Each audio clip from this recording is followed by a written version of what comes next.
Citizens, it's that time. You're officially in Alert Zone. Welcome to the Alert Zone TV. I'm the wizard, Uncle James. I would love for you to become an active citizen. You guys and girls already know how to do that. We're home safe from the Mexican vacation. This is the worldwide movement. Definitely shout out to everybody down there in Mexico where I visit that kept me safe. Definitely. If you're 18 years of age or older and are able to be legally armed, practice your Second Amendment rights. So today I'm sitting here with my M&P Shield Chamberlain 45 ACP. This is my grocery store / movie theater / just taking a walk. And you guys already know. And it's good to be back, but let's get to work. So even though I was on vacation, I still kept up with some of the things that was going on in the States and around the country and around the world. So for those of you who don't know, on August the 8th, which was last Thursday, the state of Louisiana, my home state, ended parole. They basically shaved good time down to almost being non-existent. Now, you guys might want to know why this came about, and this is something we need to talk about, because this is going to be a template for the rest of the country, but has a longer genesis, if you will. So I'm going to share that with you guys here and girls. So as of last Thursday, August the 8th, if you are convicted of a crime in the state of Louisiana, you cannot get parole anymore. So let's just say they give you 30 years. Well, everybody used to know most state charges was you did 50% and you got out. Some states decided to go with the 85%, with the 94 crime bill thing. Well, Louisiana has decided to end parole, period. So as of last Thursday on forward, if you are convicted of a crime, there is no parole. I'm going to tell you why this is significant and where this came from and how they was able to get this pushed through. And some of y'all ain't going to like what I'm about to say, but I can always prove what I say when I'm telling you it's a statement of fact. It has a racial origin, but it's going to have an unintended consequence down the line. I'll tell you what I mean by that. So let's go back in time. So, if I live to the end of August, I'll be 45, which means I came of age during the crack era. I seen the devastation of crack. I was in elementary school when the 1986 anti-drug abuse law was passed. At the time, I didn't understand it until the 90s is when I really got to kind of understand what that law was. For those of you who don't know, it was the 100 to 1 guideline. 1 gram of crack equaled 100 grams of powdered cocaine, because crack wasn't only smoked by black people, but the media put it out there as a black epidemic. If you're from Pigeon Town in New Orleans, back there in the hole, them folks used to come across the train tracks, down Willow, down Oak, come and get their little rocks and go on back across the train track. So that ends that myth about it just being a black drug, but nevertheless. Well, because it was the black epidemic, Joe Biden, your president, co-authored the 1986 Anti-Drug Abuse Act, which made the 100 to 1 disparity. But they also got the Rockefeller laws and the mandatory minimum sentences passed through that. And what that meant is, for whatever crimes that was committed involving crack cocaine, there was a mandatory minimum. It was a federal thing, but it started off federal, and I'll show you how the states got to it. So basically, crack was seen as a black person's drug. For the dealer and the user, the crime was the same. They didn't say the users was going through a health crisis. We were all criminalized. It's 2024. I can guarantee you right now there's people, and I don't mean kingpins. That's what everybody keep thinking is these kingpins. I don't mean kingpins. There's people that got caught with users amounts that's still sitting in prison right now from the 80s. From that Anti-Drug Abuse Act. 100 to 1.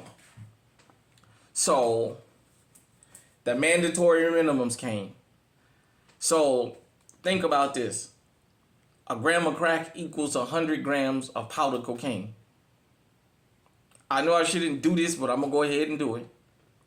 Let's just say a 7-gram quarter back in the days went for $250, $300, depending on where you got them from. But we'll just stick with the medium. They're in between, halfway. We say $250. That's the properly cooked, a 7-gram quarter. A 7-gram quarter, which was $250 wholesale, is enough to get you sent away for the rest of your life. $250 worth of crack cocaine with the 100 to 1 guideline. Now imagine if you got 1 or 2 grams as a user, a couple rocks in your pocket, and you got basically 200 grams of powdered cocaine. That's trafficking amount under them laws.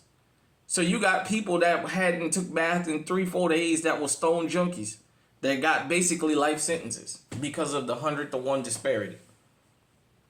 Now, what they did was you had the 1994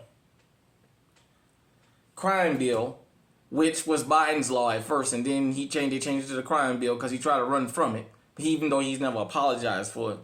But what that did was it incentivized the states with $13 billion of federal money to change their laws to line up with the feds.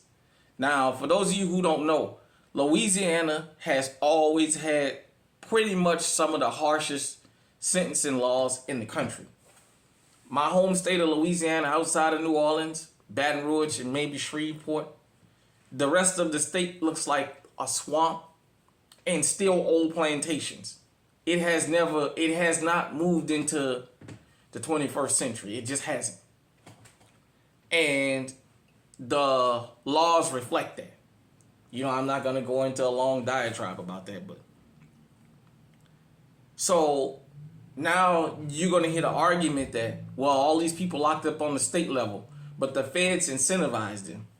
Well, the state of Louisiana, I'm getting ahead of myself. The Anti-86 Drug Abuse Act was created to go after black folks in particular. The mandatory minimum sentencing was done on the federal and the state level.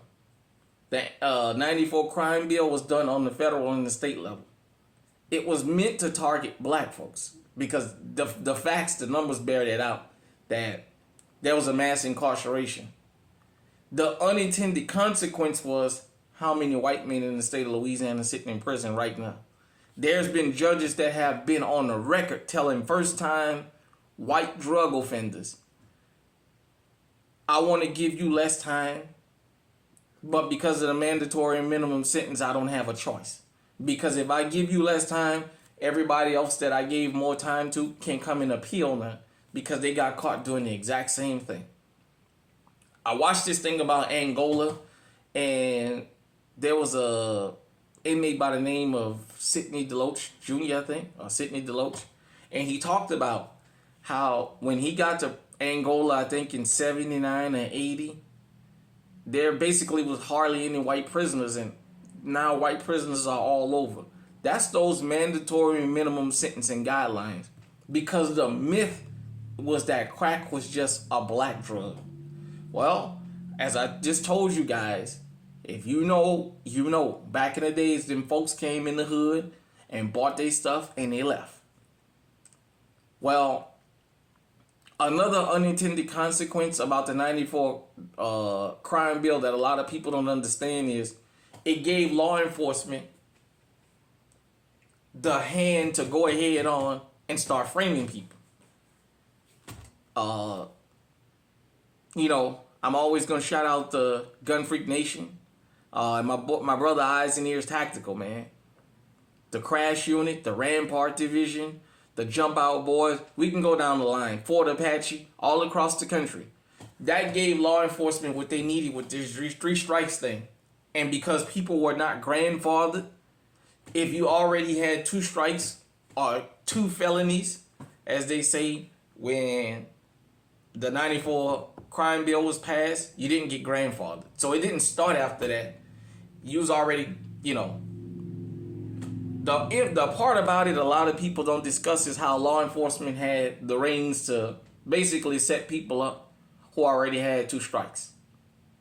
There's a lot of people sitting in prison that got framed, but because they had 2 prior convictions, they doing life without parole for a crime they didn't even commit because it gave law enforcement free rein. So you guys might want to know, well, what's that have to do with Louisiana ending parole now?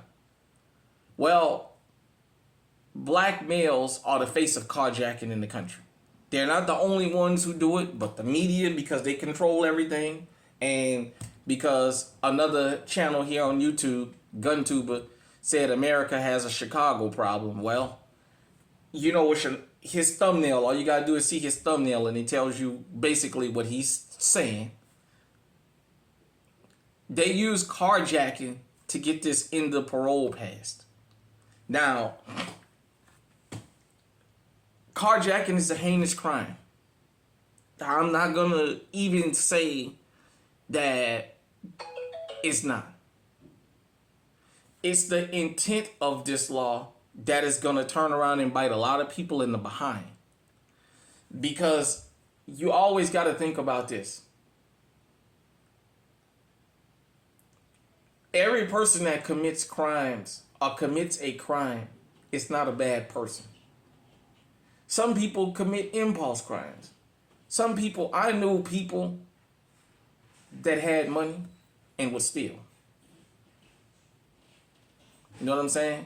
So it's not out of the ordinary for somebody to just commit a crime. It happens. But I want you to think about this now. They use carjacking as a way to get this through. They upped the penalty for carjacking.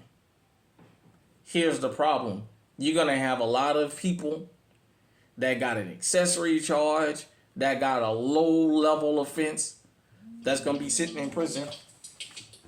Hold on. Sorry about that, everybody. But, so, a lot of people is going to wind up doing long prison times for crimes they either didn't commit or maybe a first-time offender. So I want you guys to understand that this is a deterrent. I wish it was done out of genuinely wanting to end crime.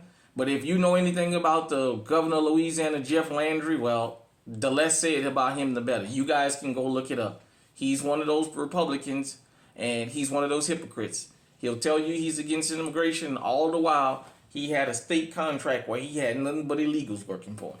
That's a fact. So he's one of them type, But if you didn't live in the 90s, maybe you don't understand why some people supported the 94 crime bill and some people didn't. Some people supported the 94 crime bill because the killings was out of hand. But some people understood the racial component to the 94 crime bill.